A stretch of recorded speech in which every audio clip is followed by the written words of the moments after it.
The bundle of rags shouldn't have been breathing. Jake Holloway crouched beside the saloon's back steps, whiskey still burning his throat, staring at what looked like discarded laundry. But laundry didn't make that soft, desperate sound, half whimper, half plea. When he pulled back the threadbare blanket, a pair of pale green eyes stared up at him. Eyes that made his blood freeze. They were his eyes, the same unusual shade his mother used to call winter grass. The same eyes that had stared back at him from wanted posters across 3 territories. The child couldn't have been more than 2 years old, maybe less. Dirt streaked her face, but beneath the grime, Jake saw features that twisted something deep in his chest. The stubborn set of her jaw, the way her tiny fist clutched the blanket, knuckles white with determination even in sleep. "Jesus," he whispered. Behind him, the saloon doors creaked. Boots scraped against weathered wood as someone stepped onto the porch. Jake instinctively moved to shield the child, his hand dropping to the Colt at his hip. "Find something interesting, Holloway." Sheriff Mason's voice carried that familiar edge of suspicion. The man had been watching Jake for weeks, waiting for an excuse to run him out of Bitter Creek or worse. Jake had played it careful, kept his head down, worked odd jobs for whiskey money. But now, just some trash. Jake said, not turning around. "Funny, looks like you're having a conversation with it." The child stirred, making that soft sound again. Mason's boots clicked closer. Jake could smell the man's cheap tobacco, could feel his shadow falling across the bundle in Jake's arms. "Well, I'll be damned." Mason's voice shifted to something between amusement and disgust. "It's a baby, half dead by the looks of it." Other voices joined from the saloon porch. The blacksmith, a couple of drifters. Word spread fast in a town this small, and Jake knew he had maybe minutes before this became everyone's business. "Whose is it?" Mason pressed. Jake's throat went dry. The child's eyes had opened again, fixed on his face with an intensity that seemed impossible for someone so young. Like she was studying him. Like she knew something. "Don't know," Jake managed. "Course you don't." Mason chuckled, but there was no humor in it. "Funny how trouble just follows you around, ain't it, Holloway?" The child's small hand reached up, fingers brushing against Jake's stubbled cheek. The gesture was so trusting, so completely without fear, that something cracked inside his chest. "What are you planning to do with it?" Mason asked. Jake looked up at the sheriff for the first time, and he knew his face had given something away. Mason's expression had changed, gone calculating. "That depends," Jake said quietly. "On who's asking." Section 2, Moral Decision. The crowd had grown to 8 men by the time Jake stood up, the child clutched against his chest. Their faces formed a semicircle of judgment in the flickering lamplight spilling from the saloon windows. "Take it to the mission," someone called out. "Let the nuns deal with it." "Mission's 3 days' ride," the blacksmith Ned Warren pointed out. "Thing won't last 3 hours in this cold." "Could leave it at Doc Mitchell's," another voice suggested. "He's got that Mexican woman helps him sometimes." "She might." "Doc's been gone 2 weeks." Mason interrupted. "Won't be back till spring." Jake felt the child's weight against him, solid and warm despite everything. She'd fallen asleep again, one tiny fist wrapped around a button on his coat. The trust in that grip made his stomach clench. "Well, hell," Warren muttered. "What's Holloway supposed to do? He ain't equipped for that. It's just a baby." Someone laughed from the back of the group. "How hard can it be?" But Mason wasn't laughing. His eyes had gone narrow, studying Jake's face like he was reading signs in the dirt. "You're awful attached to something you just found," he said slowly. "I'm not attached to anything." Jake's voice came out rougher than he intended. "Just thinking." "About what?" About the way the child's eyes had that same defiant spark he'd seen in his own reflection. About a woman named Catherine who'd disappeared from Bitter Creek 3 years ago, right around the time Jake had been running from a botched bank job in Colorado. About promises he'd made and broken. About the kind of man he'd sworn he'd never become. About doing what's right. Jake said finally. Warren snorted. "Since when do you care about right and wrong, Holloway?" The question hung in the cold air like smoke. Jake had been asking himself the same thing since the moment he'd pulled back that blanket. He'd spent 5 years running from responsibility, from consequences, from anything that might slow him down or make him vulnerable. And now here was this child, this impossible child with his eyes, demanding everything he'd trained himself not to give. Maybe tonight's different, Jake said. Different how? Mason stepped closer, his hand resting on his gun belt. You planning to play daddy all of a sudden? Man like you, what's that supposed to mean? Means I know what you are, Holloway. I know what you've done. Mason's voice dropped to just above a whisper, meant for Jake's ears alone. And I know that baby deserves better than whatever you're thinking of offering. The child stirred at the sound of raised voices, whimpering softly. Without thinking, Jake began to rock her gently, the way he'd seen women do. The motion felt foreign and natural at the same time. She's not going to any mission, Jake heard himself say. Not tonight. The silence that followed was heavy with surprise. Warren's eyebrows had climbed nearly to his hairline. Even Mason looked taken aback. She, Mason repeated. Jake's face flushed. He hadn't meant to use that word, hadn't meant to reveal how carefully he'd been studying the child's features, looking for clues, for connections, for proof of something he was afraid to name. Figure of speech, he said weakly. But Mason was smiling now, and it wasn't a pleasant expression. Well, looks like our drifter's got himself a family reunion. Before Jake could respond, the sound of approaching horses echoed from the main street. 3 riders, moving fast, their voices carrying on the night wind. Mason's smile faded as he turned toward the sound. Expecting company, the sheriff asked, but his tone suggested he already knew the answer. Jake's blood went cold as he recognized one of the voices calling out questions to townsfolk. Rough, familiar, dangerous. The Garrett brothers had found him. Section 3. Danger arrives. The horses' hoofbeats grew louder, accompanied by the jingle of spurs and the creak of leather.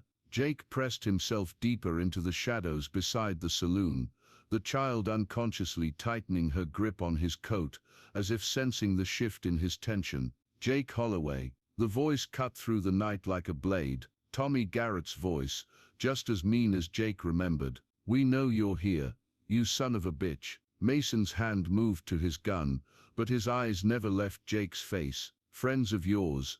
Not exactly. The sheriff's smile returned, colder than before. Seems like your past is catching up awful fast tonight. Through the gaps between buildings, Jake could see the 3 riders moving slowly down Main Street. The Garrett brothers, Tommy Dale, and their cousin Rusty, each with a price on their heads and nothing left to lose. They'd tracked him across 2 states over a job gone wrong in Nevada, and now they'd cornered him in the one place he'd thought was safe. $3,000, Dale's voice carried from the street. That's what you cost us, Holloway. 3,006 months running from the law. We ain't leaving without what's ours, Tommy added. Warren shifted nervously. What's he talking about, Jake? Bank job, Mason answered before Jake could speak. Went bad, I'm guessing. Someone ran off with more than their share.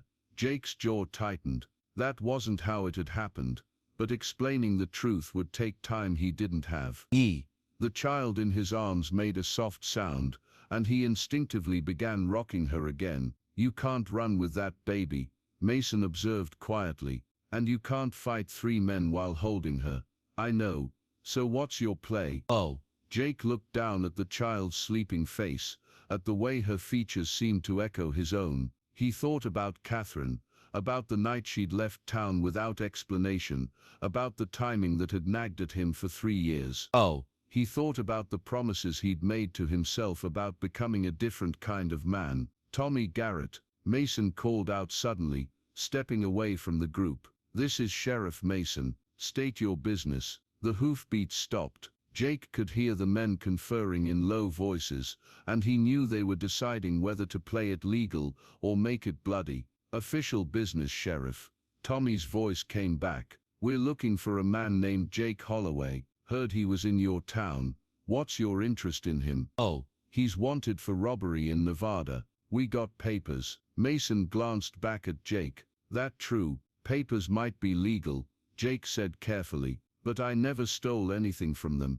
Then why are they here? Before Jake could answer, the child began to cry. Oh, not loud, but steady and heartbroken, the sound of someone too young to understand why the world had suddenly turned cold and dangerous. The men on the saloon porch all turned to look, and Jake knew his time had run out. Well, Dale's voice had moved closer. Sounds like our boy's got himself a baby. Jake could see them now, dismounted and spreading out to cover the alley entrances. Tommy was grinning, his hand resting on his gun. These weren't men who'd be stopped by a sheriff's badge or concerned about innocent bystanders. Oh, makes things interesting, Rusty said. Hard to run fast with your hands full. Mason stepped between Jake and the approaching men, but his stance was tense. 3 against 1 were bad odds, especially with civilians scattered around. Holloway, the sheriff said without turning around. Oh,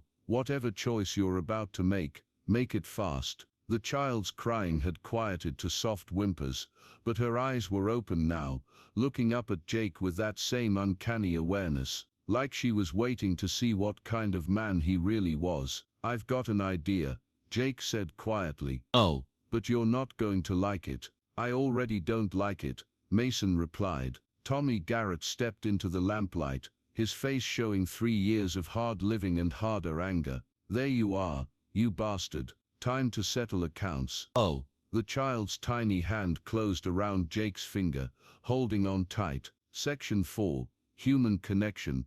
Give me the baby, Mason said quietly, extending his arms. No. The word came out harsher than Jake intended. Oh. The child had stopped crying, but was watching the approaching men with those unsettling green eyes, as if she understood more than any 2-year-old should. Jake. Mason's voice carried a note of urgency. You can't protect her and yourself. Be smart. But Jake was remembering something else now. A locket. Catherine had worn a small silver locket that she never opened, never talked about. He'd asked her once, and she'd just smiled that sad smile and said some secrets were too heavy to share. What's her name? He asked suddenly. The question caught everyone off guard. Oh. Warren looked confused. Mason frowned. Even Tommy Garrett paused in his approach. What? Mason said. The baby. What's her name? How the hell would we know? Warren muttered. But Jake was studying the child's face again, looking for clues he might have missed. There, pinned to the inside of her ragged blanket, was a small piece of paper. His hands shook as he unpinned it, unfolding it carefully, while keeping one eye on the Garrett brothers. 2 words, written in Catherine's careful handwriting. Sarah Grace. The air went out of Jake's lungs. Grace had been his mother's name. Catherine had known that. They'd talked about it during those long winter nights when she'd worked late at the seamstress shop, and he'd walk her home, both of them pretending they didn't want more than stolen conversations and careful touches. Sarah, he whispered, and the child turned at the sound of her name. Touching, Tommy called out. Real touching. But we didn't come here for a family reunion. Mason stepped closer to Jake, lowering his voice. Listen to me. Whatever this is, whatever you think this is, those men will kill you and anyone who gets in their way, including her. I know. Do you? Because you're acting like a man with nothing to lose, and that baby changes everything. Jake looked down at Sarah again. She was watching him with Catherine's serious expression, the one she'd get when she was working out a particularly difficult problem. The resemblance was too strong to be coincidence. She's mine, Jake said quietly. Mason went very still. You sure about that? Look at her eyes. The sheriff did, and Jake saw the moment recognition dawned. Mason had been in Bitter Creek long enough to remember Catherine, to remember the way she'd left town suddenly, with no explanation, and no forwarding address. Jesus, Jake. Yeah, Catherine never said a lot of things. Jake's voice cracked slightly. But she left me this note with Sarah's name, my mother's name. Mason was quiet for a long moment, digesting this information. Around them the other men were growing restless, sensing the tension but not understanding its source. Changes things, Mason said finally. Does it? Means you've got something worth fighting for now. Also means you've got something worth dying for. Tommy's patience had run out. Enough talking, he shouted. Holloway, you've got 10 seconds to step out here, or we start shooting up this whole damn town. Sarah made a small sound and reached up to touch Jake's face again. Her fingers were cold but steady, and when she looked at him, he saw something that made his chest tight with recognition and terror. She wasn't afraid. Even with strangers shouting and guns drawn, she wasn't afraid. She was looking at him like she'd been waiting her whole short life for this moment, for him to prove he was the kind of man who stayed instead of ran. What are you thinking? Mason asked. Jake was thinking about Catherine, about the letters he'd never written, about the kind of father his own had been, absent, unreliable, more ghost than man. He was thinking about wanted posters, and the weight of a child who might be his daughter, about the way she said his name without words. I'm thinking, Jake said slowly, that some things are worth more than freedom. Mason's eyes widened slightly. Jake, no, whatever you're planning. 5 seconds. Tommy roared. Sarah's hand was still against Jake's cheek, warm despite the cold night. When he looked into those green eyes, his eyes, he saw something he'd never expected to find in his life. A chance to be better than he was. Section 5. Full resolution plus epilogue. I'm coming out, Jake called, his voice carrying clearly across the night air. But I've got conditions. Tommy Garrett laughed, sharp and ugly. You ain't in a position to make conditions, boy. I think I am. Jake stepped into the lamplight. Sarah cradled carefully in his arms. Because you want me alive, don't you? Dead men can't tell you where the money is. The three brothers exchanged glances. Jake had guessed right. They weren't here just for revenge. They needed him to lead them to the cash from the Nevada job. The money they thought he'd stolen, but which had actually been lost when their inside man at the bank turned out to be working for the Pinkertons. Smart, Dale admitted. So what are your conditions? The child stays safe. No matter what happens to me, she doesn't get hurt. And who's gonna guarantee that? Rusty sneered. I am. Mason stepped forward, his badge catching the light. Sheriff's protection. Anyone hurts that baby answers to me. Jake felt a surge of gratitude toward the lawman. They'd never been friends, but Mason was proving himself to be a good man when it counted. Fair enough, Tommy said after a moment. Now where's our money? There is no money. Jake's voice was steady, resigned. Bank job went bad. Inside man was a Pinkerton. Cash got impounded as evidence when they arrested the rest of the gang. The silence stretched taut as a bowstring. Jake could see the brothers processing this information, their faces cycling through disbelief, anger, and finally a cold fury that made his blood chill. You're lying, Tommy said flatly. Check the Denver papers from 6 months ago. It's all there. Dale was already reaching for his gun. 3 years. 3 goddamn years we've been chasing shadows. Not shadows,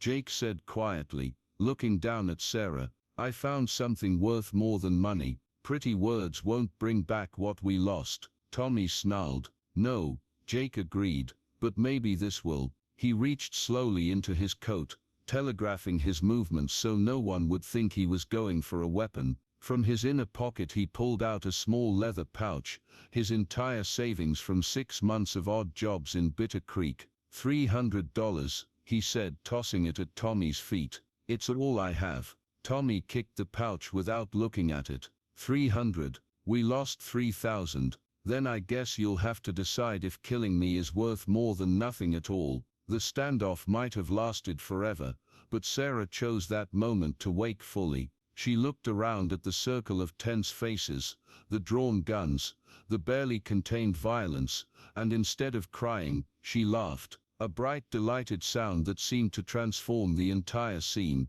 She was looking at Jake when she laughed, reaching up with both hands like she wanted him to lift her higher, and in that moment, Jake understood what Catherine had been trying to tell him in the only way she could. Some gifts were too precious to explain in words. Well, I'll be damned, Warren muttered from the porch. She likes you. Mason was smiling now, and even some of the other townsmen had relaxed slightly. There was something about a child's laughter that made violence seem smaller, less inevitable. Tommy looked around at the faces surrounding him, at the way the mood had shifted, and Jake could see him calculating odds. 3 against a dozen wasn't suicide, it was stupidity. "This ain't over, Holloway," he said finally, but the heat had gone out of his voice. "Yes it is," Jake replied. "Whatever happened in Nevada, whatever you think I owe you, it ends here. I've got other responsibilities now." Sarah made a happy gurgling sound, and grabbed his nose, making several of the watching men chuckle. The moment felt surreal, a Mexican standoff diffused by a toddler's joy. The Garrett brothers mounted their horses without another word, but Tommy turned back once they were seated. "You're not the same man," he said, and it didn't sound like an insult. "No," Jake agreed, "I'm not." After the riders disappeared into the darkness, Mason clapped Jake on the shoulder. "Hell of a thing," the sheriff said. "Never thought I'd see the day." Jake Holloway settled down. "Me neither. You sure about this? Raising a child ain't like breaking horses or robbing banks, it's harder." Jake looked down at Sarah, who had fallen asleep again in his arms, one small fist wrapped around his finger. "I'm sure." "Good, because I'll be watching, both of you." It wasn't a threat, it was a promise. Years later, when Sarah Grace Holloway was old enough to ask about her mother and the night she came home,